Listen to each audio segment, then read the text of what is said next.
quick. Look, NBA select.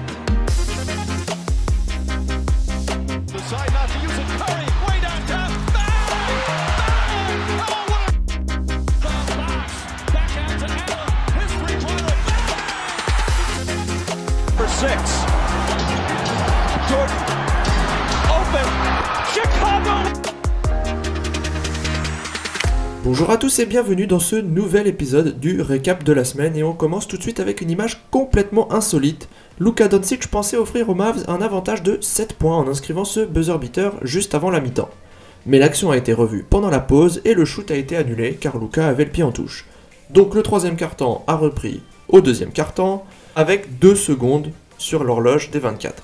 Tadam, Vlatko Cancar plante son buzzer beater à son tour. Les Mavs passent donc de plus 7 à plus 1 en moins de 2 secondes. L'issue, vous la sentez venir, les Nuggets s'imposent d'un tout petit point grâce à ce 3 de MPJ, séquence inédite. Les Hornets ont peut-être perdu ce match, mais Kai Jones a conquis le cœur de son commentateur maison.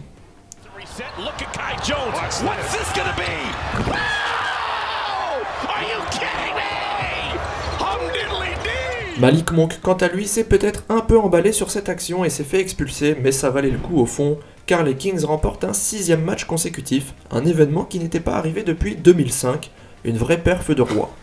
Les Blazers sont tout tentés pour stopper Giannis, mais le grec termine en 37-7-6 la rencontre et offre la victoire aux siens, mais il offre surtout ce dunk tout en puissance.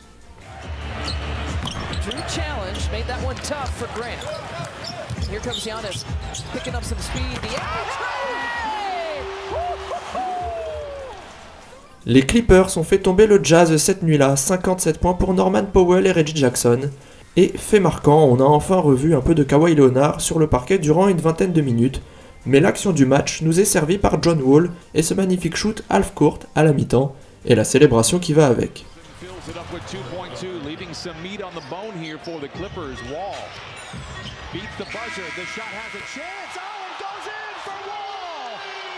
Petit karma pour Ja Morant face aux Kings, Malik Monk se présente sur la ligne avec 2 lancers pour la gagne.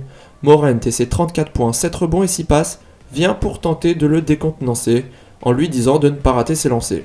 2 sur 2 pour Monk, et comme une évidence, Ja Morant obtient 3 lancers sur son tir à 4 secondes de la fin. Ja a donc 3 lancers et 3 points de retard pour les Grizzlies, vous voyez venir le truc. 50 points cumulés pour l'intenable paire Booker-Bridges face aux Lakers qui s'inclinent dans cette rencontre malgré les 37 points et 21 rebonds, ainsi que 5 contres et 5 interceptions pour Anthony Davis, qui devient le premier joueur à enregistrer une telle ligne de stats. Une perf absolument monstrueuse, mais sans la gagne malheureusement.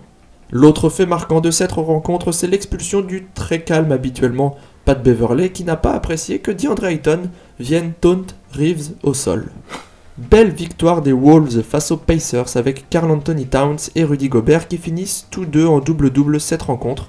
Mais malgré la défaite, on retient surtout ce giga poster de Miles Turner.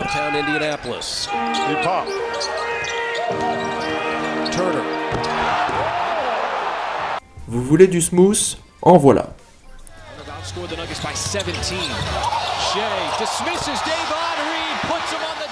Malgré les 31 points, 11 passes et 7 rebonds de Shai Gilgeous-Alexander, le Thunder s'incline en prolongation face à la bande à Jokic. Le double MVP en titre sort un 39-10-9, bien aidé également par les 30 points et 8 rebonds d'Aaron Gordon. Victoire importante pour Denver qui se rapproche du sommet de la conférence. Pas de match ce jeudi, on passe directement à vendredi avec pas moins de 13 matchs à l'affiche cette nuit-là, l'occasion de revenir sur le Thunder Bulls qui tourne à l'avantage d'OKC après prolongation. DeMar DeRozan avait permis aux Bulls d'accrocher l'overtime sur ce sublime mid-range, mais c'est la malice de Shai Gilgeous-Alexander en obtenant cette faute à 3 points en prolongue sur DeMar DeRozan qui permet à Oklahoma de l'emporter. Les deux franchise players terminent la rencontre avec 30 points chacun. Les Knicks, par l'intermédiaire de Jalen Brunson, ont bien failli remporter leur match face aux Blazers. Le meneur des Knicks a eu la balle de match en main, mais son dernier tir ne rentre pas. En face, les Blazers ont fait le boulot pour s'en sortir en overtime. On peut dire merci à la paire Grant-Simmons qui cumule 82 points à eux deux, rien que ça, et Simmons qui tue le match avec ce 3 points.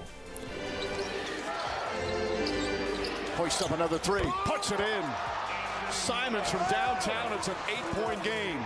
Et enfin, impossible de passer à côté du match de Bam Adebayo face aux Wizards. Intenable, l'intérieur du 8 termine en 38-12, dont 18 points dans le premier quart. Il inscrit même un panier salvateur en toute fin de rencontre, mais comme ici, on aime les gros dunks en puissance, celui-là est pas mal dans le genre.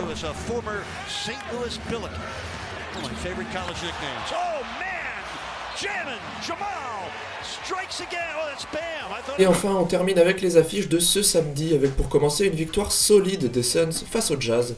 Match de patron pour DeAndre Ayton avec ses 29 points et 21 rebonds. Booker a été un grand artisan de la victoire aussi avec ses 27 points, 11 rebonds et 7 passes. La fin de match fut laborieuse, mais Phoenix l'emporte d'1 point grâce à ce petit panier de Torrey Craig. Pour terminer, du positif chez les Lakers, pour son deuxième match depuis son retour de blessure, LeBron a été exceptionnel. 39 points et 11 rebonds pour le King, et la win qui va avec en back-to-back face aux Spurs. Ce match a été marqué par la relation fusionnelle entre LeBron et Russ, et cette image est la meilleure manière de clôturer la semaine.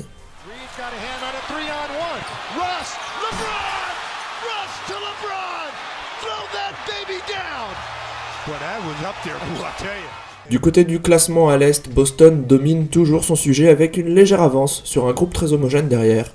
Les Nets, le Heat et les Bulls, quant à eux, galèrent toujours derrière la 10e place. À l'Ouest, maintenant, Phoenix prend les commandes juste devant les Nuggets.